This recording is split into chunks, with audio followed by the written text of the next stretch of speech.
first Wednesday of the new year with Webster Tarpley on tap for you this first hour tonight. Webster, hi, how are you? Hello, Happy New Year. Same to you. You sound muffled and far away. Here I am. Oh, he's here. I thought you were on another dimension there for a moment.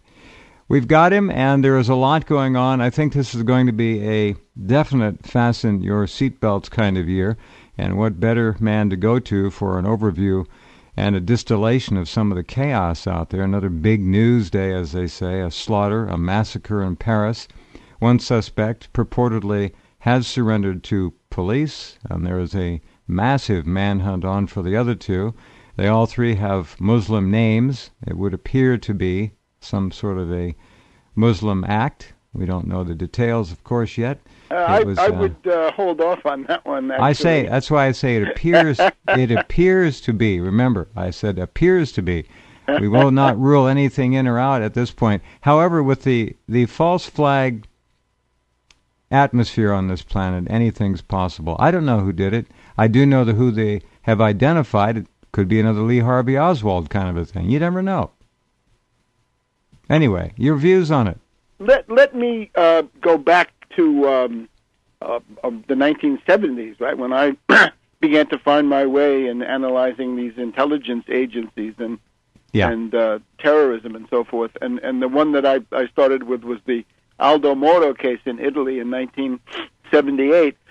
And what you could see there was something that I later decided to call geopolitical terrorism. In other words, quite a lot of the terrorism that has occurred in Europe since World War II has been a matter of maintaining the blocs, or in this case, after the collapse of the Soviets and the Warsaw Pact, simply maintaining this U.S. hegemony for the past 20 or 25 years, when the supposed need for that had disappeared.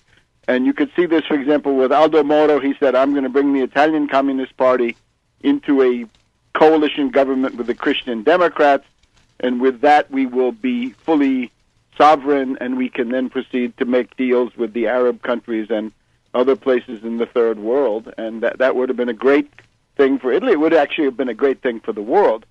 But no, powerful forces said no, and these have been brought back to NATO networks, right? There are books by perfectly respectable scholars, right? Daniele Ganzer writes about Gladio, right? So Gladio was then admitted by former Prime Minister Andreotti in the early 1990s. All listeners should look up Operation Gladio. That's Gladio. And the P2 Lodge, right? The P2 Lodge. That's right, that too. The political part of it, that became obvious in the early 90s. And then the Gladio was the armed branch, and that's a kind of a division of labor you see in some other countries. So I think that's important, right? That terrorism can be geopolitical, and you don't have to go back that far. I would suggest that in the middle of 2011, you had a kind of a rickety coalition that was bombing Libya, right? France was doing some of the work; they had taken the lead under Sarkozy. But there was a significant amount of aircraft coming from small countries like the Netherlands or Norway. It was an odd soup. Norway was the one that said, "Well, we're quitting," and then you have this Breivik start shooting at the members of the ruling party, which I thought was very strange. rather heavy-handed. Let's also remember some other context. In France, back in, this must have been in 2012, as Sarkozy was preparing for the elections, we had the case of this guy, Mohamed Merah, M-E-R-A-H. And this got some attention, right? He attacked a Jewish school and began killing people there. And he was riding around on a motor scooter, and he just kept doing that. He actually carried out 3 attacks. There was material about him which the police suppressed, and then when they finally cornered him, they had to make sure they killed him. And it'll be interesting to see with these 2 accused people today, the Kouachi brothers whether they get killed, because the idea is that the testimony of such people could be very embarrassing. But little conflict in the so-called news world today. It was reported that one suspect was dead and the other two were on the lam. Yeah, let me get to that. We'll get to all that. But context first, right? Yeah. And the context would be, I think, with Marat, right, that he was an agent of the French intelligence services. And he was not just of anybody. He was an agent of Claude Guéant, G-U-E accent aigu A-N-T, who was the Minister of the Interior, and of another guy called Squarcini, Bernard Squarcini, who had been the head of the DST, that's like the FBI, and the DST morphed into the DCRI. I won't inflict this in French. We won't be tested on this, I hope. No. But you get the idea. And this became very obvious that this poor Marat was somebody who quite possibly had nothing to do with any of these attacks. That's what I said earlier, Lee Harvey Marat. Something like that. That he had, but again, Lee Harvey is not maybe clear enough. But the idea is that this was a classic patsy. He was an informer. He had been sent around the Middle East, and then it turned out that Guéant and Squarcini were his handlers, right? And these were high level. So we have all that.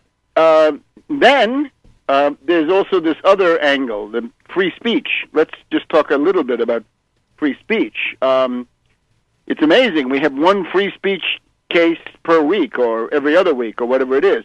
We had the famous movie, The Interview, with the famous Sony Studios having a movie about the assassination of Mr. Kim, greatest the ruler of North Korea. In film history. Greatest publicity coup I've seen. Right? So, but look, so Kim gets killed in this film. Now, who put this out?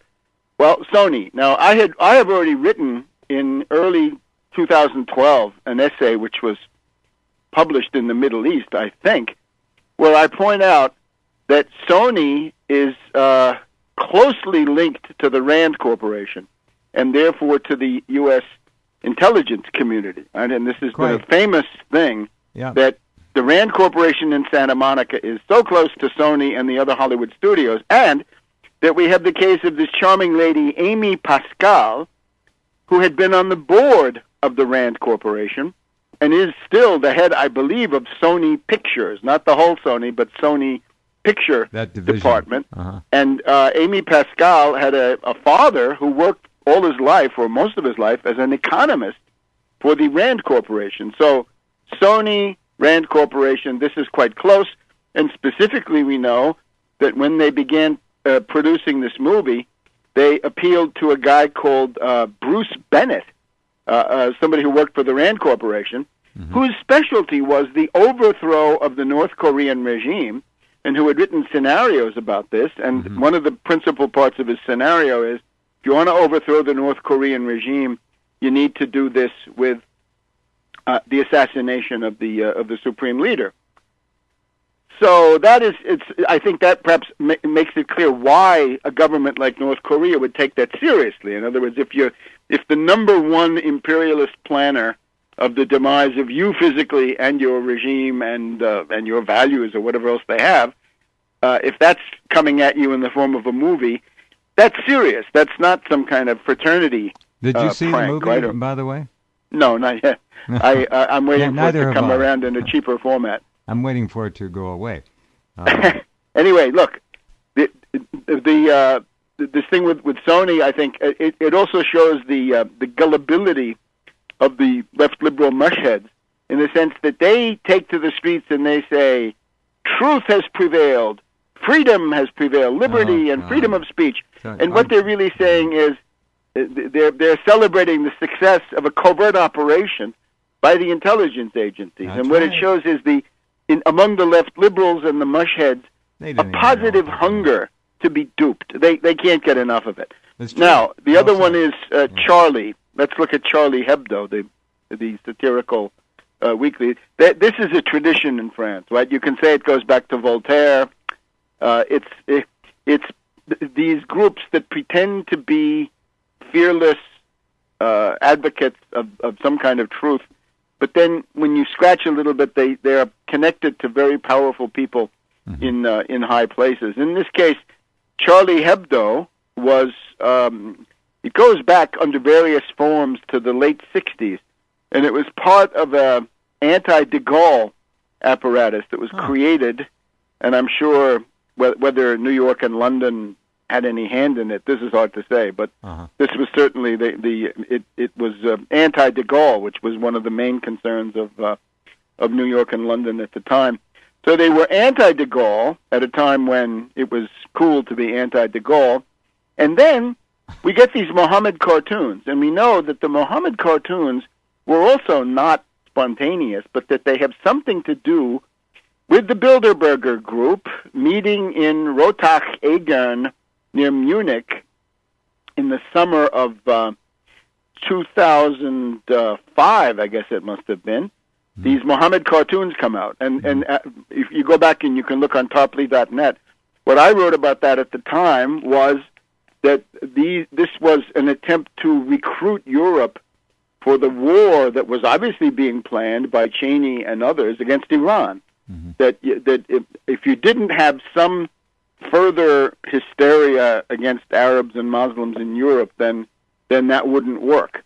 So they had to have it. So look at all this context we have, right? We have the history of Charlie Hebdo. We have this question about the so-called fight for freedom and free speech from the Mohammed cartoons and the Bilderberger group down to the Charlie Hebdo.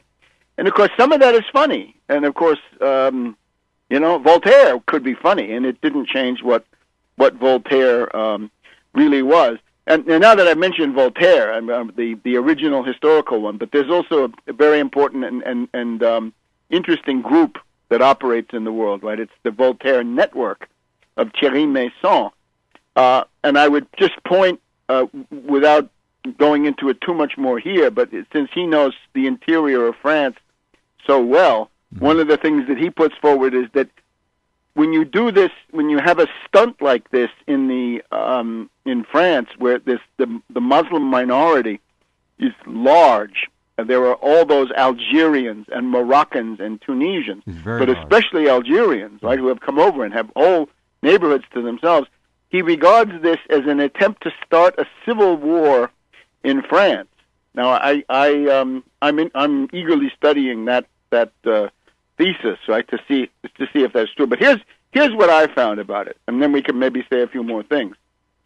It is that, and I would go back to this Breivik once again, right? That when you get down to the disciplining of the NATO alliance and the geopolitics, and that would be when Norway said we're not going to bomb Libya anymore. Pow! Breivik goes on a shooting spree, killing the children, really, of the elite of the Social Democratic Party of the country. Yeah. Right? Yeah. Okay. So, but now we have this question with Charlie Hebdo. Now, what has France done wrong? Right? What have they done? I think there's something fairly big and important that may have something to do with this. It is and let's see if we can find it, an interview. It's a radio interview by Hollande, the president of France. Right? He has been very unpopular. His popularity is down at Jimmy Carter, George Bush Jr. levels. It's about 10 or 15 or 20%, depending on who you ask. Calling for the sanctions against Russia. Yes, that's exactly it. That the NATO sanctions against. This is. Let's consider how important this is, right? Essentially, this is again the disciplining of the alliance, right? If Norway drops out of the bombing of Libya, then Netherlands follow and others follow. If France drops out of the sanctions regime against Russia, not much left. And sitting right in the middle of that are these amphibious attack ships, right? These Mistral. These two vessels that have been sold by France to Russia. Helicopter aircraft carrier type. Yeah, they're a kind of aircraft carrier and assault ship. So what he says is that if this is a 2-hour interview, and I think it's actually the day before yesterday or yesterday. I think on Monday, actually. So he has a 2-hour interview on the radio, and talks about foreign policy. He says, Putin has assured me that he does not want to annex the eastern Ukraine. He told me that, and the implication is that Hollande believes it. And then he says, quote, I think the sanctions must stop now. They must be lifted if there is progress. If there is no progress, the sanctions will remain. This is all Hollande, President of France. And he can do these things, right? He doesn't have to ask. It's a powerful office. The French presidency, in some ways, more powerful than the U.S. one because of the things he can essentially neutralize his parliament. He can send them home and make them face re-election. Mm-hmm. And he repeats, Mr. Putin told me he does not want to annex eastern Ukraine. He has told me that. What he wants to do there is to remain influential. What he wants is for Ukraine not to fall into the NATO camp. And that, I think, makes it quite reasonable. There's even a paper. There's a paper from a guy at the Brookings Institution, this guy O'Hanlon, which essentially says you can get a deal with Russia on this. The principal thing you have to do is to recognize that there is a legitimate Russian sphere of influence around Russian borders where it is intolerable for Russia to have actively hostile states, and then with Nazi states like Poroshenko and his SS veterans from Lvov, right? That's intolerable for Russia. And the Ratsenyuk right behind, always in the shadows, pulling strings. Well, of course, Yatsenyuk is an IMF agent, right? That's his particular approach is the economic one. Very quickly, interesting. But wait, there's more. Concerning what Hollande said, because again, I'm arguing you got to look at this. You can find a good version of this on France 24, right? The French cable news channel. So here's the other thing. On January 15th, there are going to be talks in Kazakhstan. And here, Poroshenko, the one I call Pornoshenko, we call him Porky over here. IMF puppet and NATO puppet, is going to meet President Putin of Russia. It's expected that Merkel of Germany and Hollande will go along. And Hollande says in this interview, I will go to Astana, capital of Kazakhstan, on January 15th on one condition, which is that there should be the possibility of making progress. All right, so in this Mistral class, the two warships, there's a very big issue because of the whole economy of certain French shipbuilding are hanging on these towns. ships. I expect them to be released fairly soon if Hollande continues on the path he is currently trotting. But now he's been given a warning. So look, here's the other thing. There are fingerprints all over this thing that are not pretty. I got you. Yeah. We have this question of Libya, right? People like Bernard-Henri Lévy and others are demanding that Hollande now unilaterally, if necessary, intervene in Libya, where chaos has now ensued. Bernie's been a mouth that roared for several years now. But you look at it from the point of view of Hollande. He says, I'm not going to do it. France will not intervene in Libya because it's up to the international community to take this responsibility. Now, the other side of the coin is France does intervene where they want to. They have intervened in Ivory Coast. They have intervened in Mali. They have military contingents in quite a few of these places, right? There's a French sphere. The general rule of thumb that I have is that Gaddafi and Libya provided a tremendous backstop of stability for that entire Sahara-Sahel belt. And now Gaddafi has been removed from the picture. I think the French are attempting to expand into that area, looking for God knows what strategic raw materials. They may have a better idea than we do, right? They may know better. With that, there may be a conflict with the British. There's uranium there. They've got nuclear power plants. The general idea is that, right? That there's something very valuable. So Chad, Mali, these places, they're all ex-French, right? So the French know them better than anybody.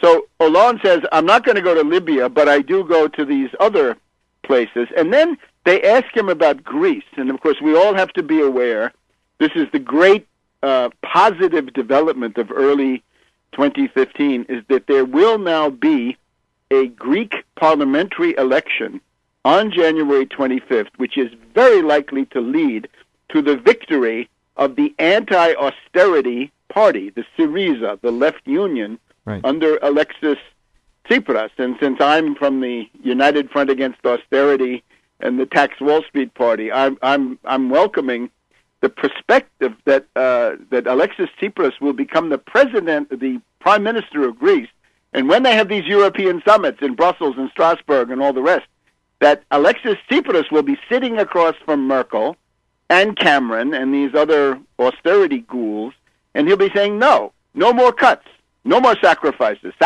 for the bankers.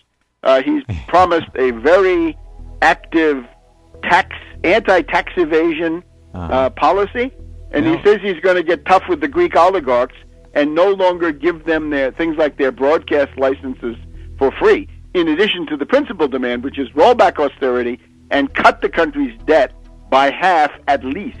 How do you say haircut? How do you say Tarpley tax in Greek? That'll be on. Well, again, it's the Wall Street sales tax, or London sales tax, or maybe Frankfurt sales tax. Well, he'll pick up like on a lot of things. It'll be interesting for the Greek people. They've suffered enough. Here's a little note as we slide into the break, Webster. Luhansk today.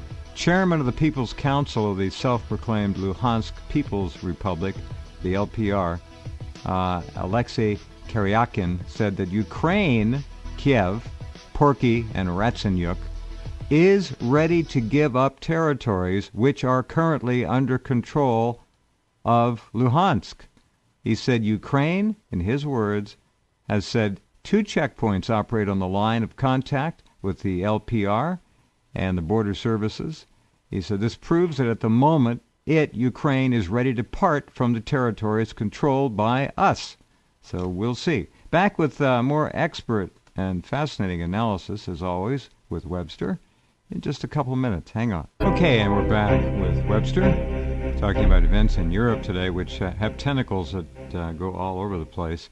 Jeff, if I just get back to this interview with Hollande, I believe on Monday on the radio, because it shows what has the French government been cooking up right of the past couple of weeks. That it's probably better known behind the scenes, and it was better known sooner behind the scenes than just what we can see in public. But you can see a lot in public. So again, I'm tired of these sanctions against Russia. I wanted, in effect, I want to deliver these warships, and I want to get back to normal, right? Which this is, I can see Kerry, Samantha Power, the rest of these people are apoplectic. Cameron, remember, the real heart of the hostility to Russia is always among the British, and that's a tradition that has gone on since about the time of, or just after Napoleon. Then he says, I'm not going to invade Libya on my own and get bogged down.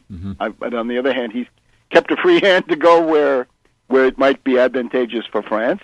And then on this Greek question, we had Merkel popping off a couple of days earlier.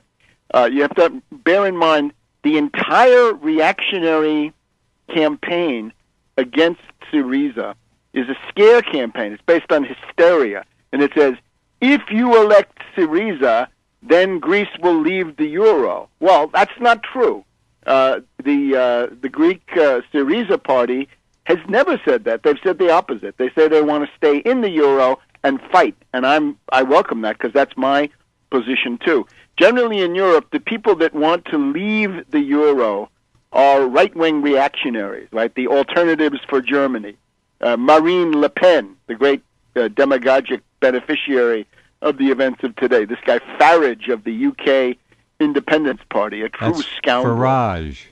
Farage rhymes with garbage. I didn't want to say it. This guy's bad. And Grillo, Beppe Grillo, is now unmasking in Italy more and more as a racist, xenophobic... Well, don't forget my relative in Italy, Renzi. That's true. That's our family name. Right, we come from Italy. He's propped up. He and Berlusconi prop each other up. But this say something nice. Come on, be nice. Well, the one thing you can say is that there's an alliance between Italy and Russia, which has stood the test of time. They're ready to bail out on these sanctions yesterday. They're getting hurt. Yes, of course. So that's the whole point, is that if France says we're sick of the sanctions, then the entire position collapses on the U.S. side, right. And you get this division in Europe where now it's Italy, France, and quite a few others saying we're sick of austerity, and we're sick of sanctions, and we're sick of Merkel. And that, I think, is a good thing. But now, Merkel had said, if Syriza wins, Greece will have to leave the euro, and she's been widely denounced by that. And that's irresponsible, crazy. It's not what Syriza proposes.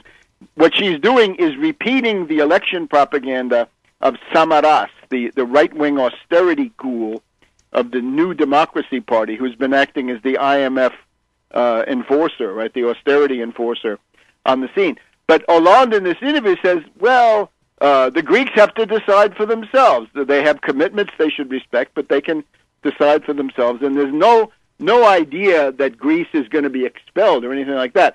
And we'll have to see whether this happens or not. But as of now, there's supposed to be a Franco-German summit, Merkel and Hollande, in a couple of days, precisely to talk about what to do about Greece and above all, what to say about it. So it seems to me that we have the following, that Hollande had gotten into a desperate condition, right, where he was considered politically moribund and decrepit and so forth.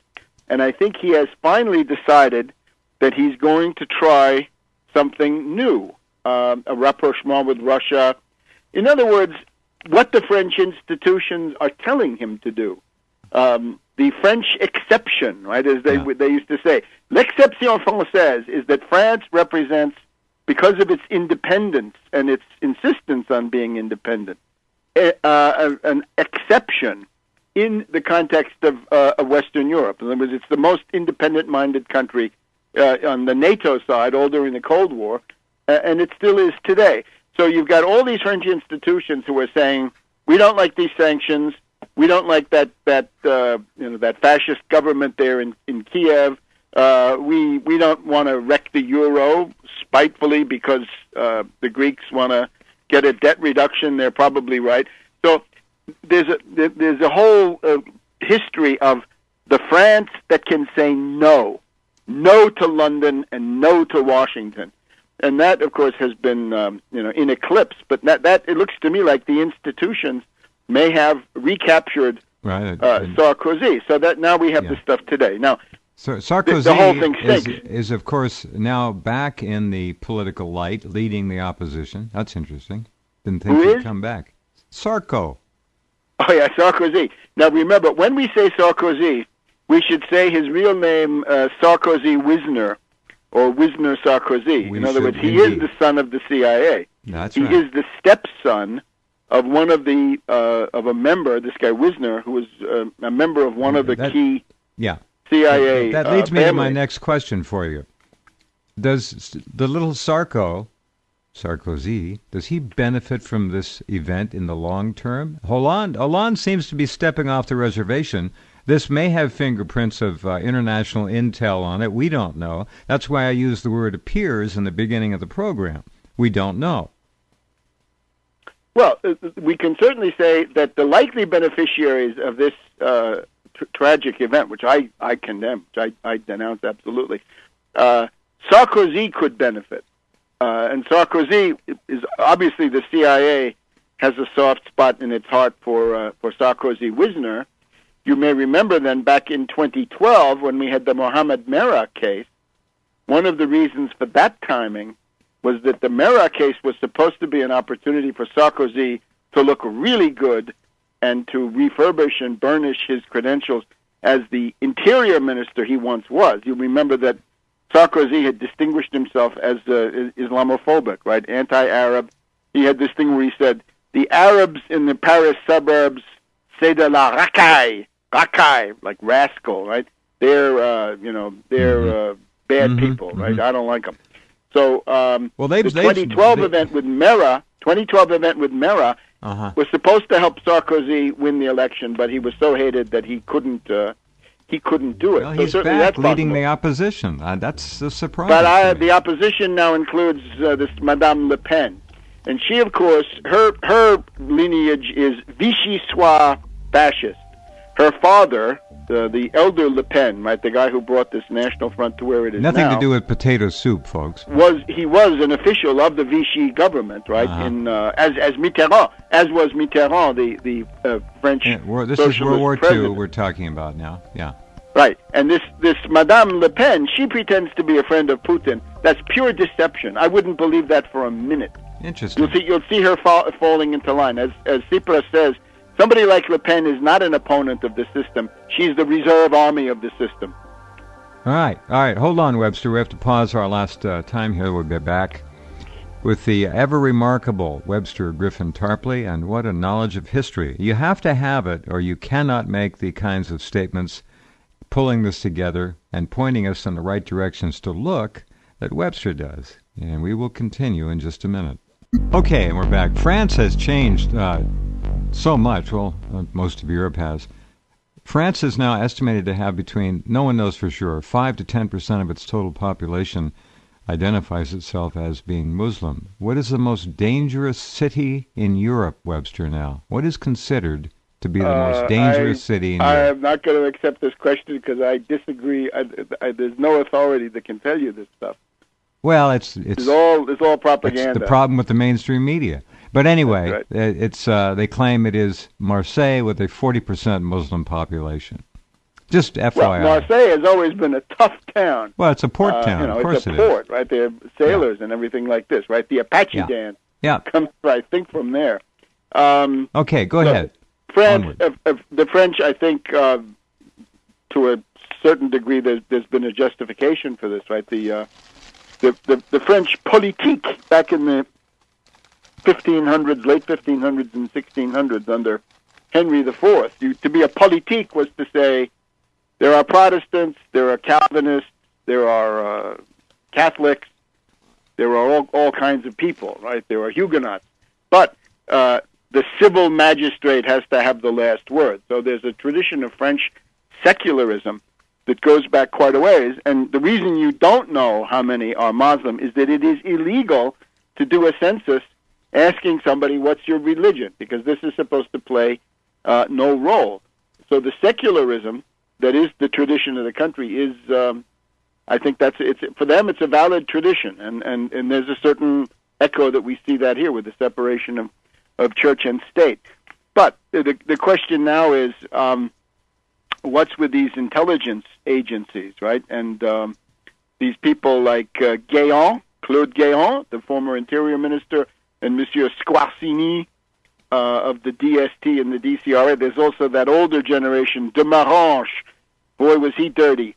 So they have there's a Vichy faction in the intelligence services, and they're happy to serve the Anglo-Americans. But they're also then the Gaullists, the nationalists, and what I would think of as the real French, right? The ones who can say no, and whose, what can we say? The fact that they're there with a contrary point of view is an enrichment for world culture and for political debate. But let's look at what happened today. You were saying quite correctly, this whole story was completely chaotic, and I think that may have to do with the factions in the French services. There was this question all day long: how many? Was it 2 shooters? Was it one driver of a getaway car and 2 shooters, or what was it? How could those shooters be so relaxed when they were shooting down that one cop, right? That one film that you might have seen. Yeah, the video. Yeah. Aren't they a little bit too relaxed? Has somebody told them, look, you have 5 minutes, so strut around a little bit? It's obvious case of MK Ultra, Webster. Well, you wonder, because if you were really that experienced, you'd say the main thing here is to get out of town. Out of Dodge, yeah. There's also the fact that there was a second gun battle, at least that we know of, or we're told, driving this black car that they went away with. They got to a different part of town, and then they were confronted by another cop and shot him down. But apparently the windshield of the black car is shot full of holes, and then they got into another car and departed in the direction of Paris Saint-Denis. That would mean sort of northwest, as I recall. But at the same time, we're told that in the city of Reims, Rheims, Reims, the Champagne capital, that there's a big anti-terror operation going on. So we don't know. And you also say correctly, this was this character Pete Williams on NBC, I guess it was whining that his sources were telling him different things during the day. Yeah. That earlier in the day, a high-level U.S. security official said that the U.S. government had been officially informed that one terrorist had been killed and the other two arrested, just what you say. But then we find that, no, two of them, the Kouachi brothers, are at large, and the younger guy has surrendered. So what is that, right? How do those two fit together? The other interesting question, looking back to Mohammed Merah, right, being such a long-term notorious agent of the DGSE and the DCRI, the FBI and CIA, or CIA and FBI equivalents, is these Kouachi brothers. One of them was a central figure of what the French call la filière irakienne, the Iraq network, or even the Iraq industry, really? Iraq factory, yeah. Iraq Inc. And he had been in jail. He had been somebody who wanted to go to Damascus, Syria, travel overland into Iraq, and fight the U.S. in 2003, 2004, 2005, somewhere back there. I'm not sure of the year. But he was then arrested, put in jail. So this is now reminding me of the patsy who began shooting in Australia. When was it? A couple of weeks ago. Yeah. The guy who was out on parole in the murder case of his wife. Yeah. Right? Notorious jailbird. Police knew exactly who he was, and we had the Australian Prime Minister saying, "We'll have to find out why he was out on parole with this criminal record a mile long, and many sex offenses too." So the guy was a dangerous repeat offender. But one of the two principal shooters, I guess we have to conclude, was somebody who had a significant criminal record, and we have to wonder, is he a double agent too, in the way that Merah was back in 2012? So yes, it's going to help. It might help Sarkozy, might help Le Pen. The other thing that strikes me about it is it poisons and chills the political atmosphere in Europe as we go towards these Greek elections, which are, from the point of view of the banking community, the big deal of the next 2 or 3 months is the Greek election. Will there be an anti-austerity government? Will there be an anti-banker government? Remember, one government might get its hands on all kinds of incriminating material, communications, emails, all sorts of things, and represent a real threat to the system. And then as we look further, we see Belarus, right under Lukashenko, courageously imposing a 30% tax on capital export and de facto exchange and capital controls. And even if we look further afield, Russia itself has imposed a kind of informal system of capital controls and exchange controls on large banks and large corporations, preventing them from sending their wealth out of the ruble and into the West. They're simply being prevented from doing that sort of under the table by the presence of officials, right, functionaries from the finance ministry and the central bank. So the whole finance domination of Europe is very much in question. So I think this is the time when they might say, well, something like this that will chill everything might be a good thing. In other words, what they'd like is a situation where if you say, I don't like the European Central Bank, they can answer, you're a terrorist. In other words, think back to what it was like here after 9/11, right? In other words, any kind of dissidence could easily be said, well, you're a malcontent, you may be a terrorist, you better shut up, you better watch out. Absolutely, yeah. The other one is this. This may sound far-fetched, but you have to think about these people. They will try to blame this on Assad. They will. Because of their theory. You'll remember, Assad is a magnet for terrorists. Assad is a magnet for extremists. No, this is what they argue. Yeah. This is Samantha Power. This is John Kerry. This is the whole crew. They say the reason that there is a violent armed rebellion in Syria is because Assad is a bad guy. And if you get rid of Assad, then you get wonderful reforms, and the insurrection dries up. In effect, what you really will get is something looking much more like Libya. But there was this meeting of the Organization for the Prohibition of Chemical Weapons yesterday. Mm-hmm. And this was quite an interesting thing. I did a commentary for the Press TV. If you look at Tarpley.net, you'll see that the committee of this Organization for the Prohibition of Chemical Weapons, the only conclusion they have is that some kind of chlorine gas was used in 2 or 3 villages. Right. Then you read the headline in The Guardian of London, in Yahoo of the United States, and Al Jazeera. It says that this agency blames the Syrian government, and that is explicitly denied in the AP Wire Service story, which is the substance, right, with this headline sitting on top. So it's a lie so blatant. It's a lie in the headline, which is going to be refuted if you just have the brains and the patience to read the article. Yeah. Well, unfortunately, a lot don't. And let's talk about who did this. We got about a minute and a half. ISIS Czar Allen, General John Allen, U.S. Marine Corps. You remember him, disgraced crony of Petraeus. Both of them disgraced. Petraeus disgraced with Broadwell, Paula Broadwell, and General Allen disgraced with his email traffic with Jill Kelly, who is actually this Lebanese woman, a very dubious and suspicious Floridian character. If I remember. I'm sorry? I think she lives in Florida, if I remember. Yeah, Tampa. It's all around U.S. Central Command, right? So she was the doyenne, the dean of the social system there around the Tampa Air Force Base, right? So she was the Mata Hari of the... well, how about a madame? Something like that. Yeah. Anyway, he's back. He's now the ISIS czar, right? And this guy is scheming from morning till night. And his program is very simple. He says, stop bombing ISIS. Don't give ISIS a bad time. Bomb Assad. And that actually is the choice. Because ISIS now, even according to the Washington Post, is really hurting. And they're getting driven out of Kobane. And they were supposed to be invincible. Yeah, they only have 20% of the city left. The word is that about 100 Europeans have tried to come back from ISIS, and that just about all of them have been caught and executed by ISIS. You don't don't go. Anybody thinking about going, don't go, because you're going to get disillusioned, and then when you try to defect, they're going to kill you. So, you're dead. And that may also be part of what's behind this event, because of the Kawashis.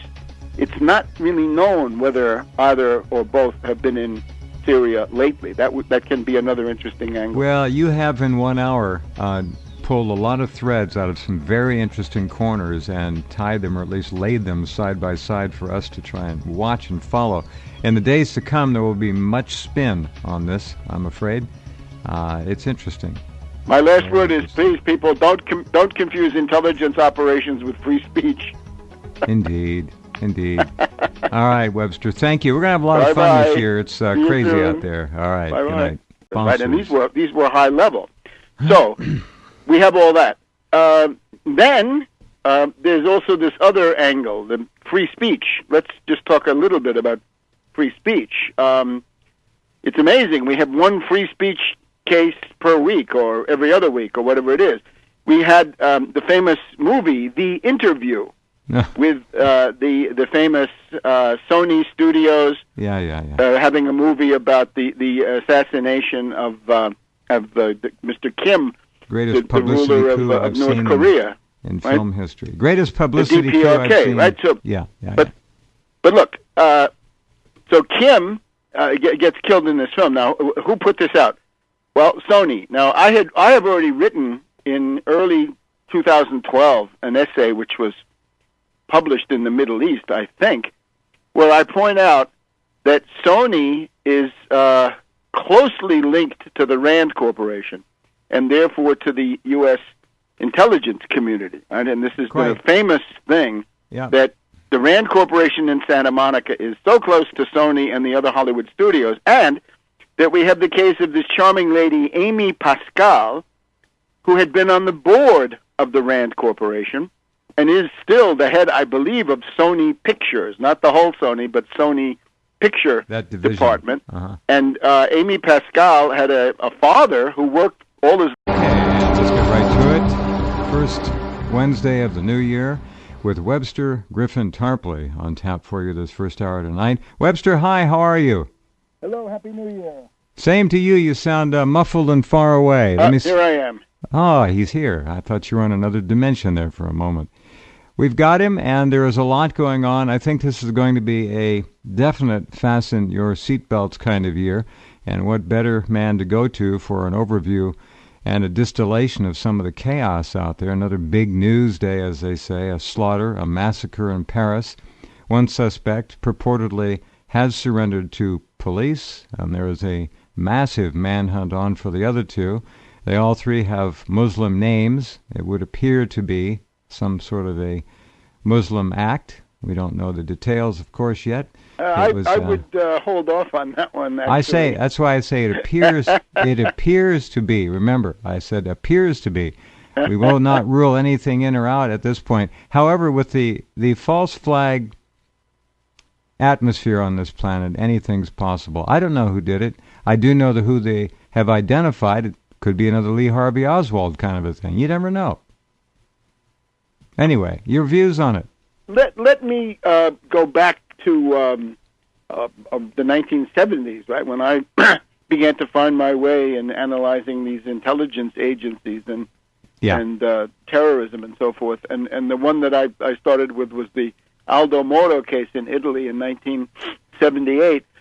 And what you could see there was something that I later decided to call geopolitical terrorism. In other words, quite a lot of the terrorism that has occurred in Europe since World War II has been a matter of maintaining the blocs, or in this case, after the collapse of the Soviets and the Warsaw Pact, simply maintaining this U.S. hegemony for the past 20 or 25 years, when the supposed need for that had disappeared.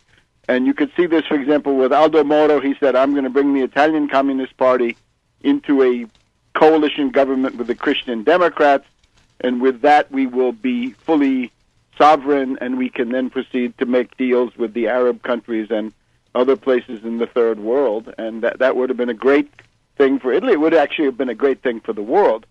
But no, powerful forces said no, and these have been brought back to NATO networks, right? There are books by perfectly respectable scholars, right? Daniele Ganzer writes about Gladio, right? So Gladio was then admitted by former Prime Minister Andreotti in the early 1990s. All listeners should look up Operation Gladio. That's Gladio. And the P2 Lodge, right? The P2 Lodge. That's right, that too. The political part of it, that became him. They had to make sure they killed him. And it'll be interesting to see with these two accused people today, the Kouachi brothers whether they get killed, because the idea is that the testimony of such people could be very embarrassing. But Webster, little conflict in the so-called news world today. It was reported that one suspect was dead and the other two were on the lam. Yeah, let me get to that. We'll get to all that. But context first, right? Yeah. And the context would be, I think, with Merah, right, that he was an agent of the French intelligence services. And he was not just of anybody. He was an agent of Claude Guéant, G-U-E accent aigu A-N-T, who was the Minister of the Interior, and of another guy called Squarcini, Bernard Squarcini, who had been the head of the DST, that's like the FBI, and the DST morphed into the DCRI. I won't inflict this in French. We won't be tested on this, I hope. No. But you get the idea. And this became very obvious that this poor Merah was somebody who quite possibly had nothing to do with any of these attacks. That's what I said earlier, Lee Harvey Merah. Something like that. That he had, but again, Lee Harvey is not maybe clear enough. But the idea is that this was a classic patsy. He was an informer. He had been sent around the Middle East, and then it turned out that Guéant and Squarcini were his handlers. Obvious in the early '90s, and then the Gladio was the armed branch, and that's a kind of a division of labor you see in some other countries. So I think that's important, right? That terrorism can be geopolitical, and you don't have to go back that far. I would suggest that in the middle of 2011, you had a kind of a rickety coalition that was bombing Libya, right? France was doing some of the work. They had taken the lead under Sarkozy. But there was a significant amount of aircraft coming from small countries like the Netherlands or Norway. It was an odd soup. Norway was the one that said, well, we're quitting.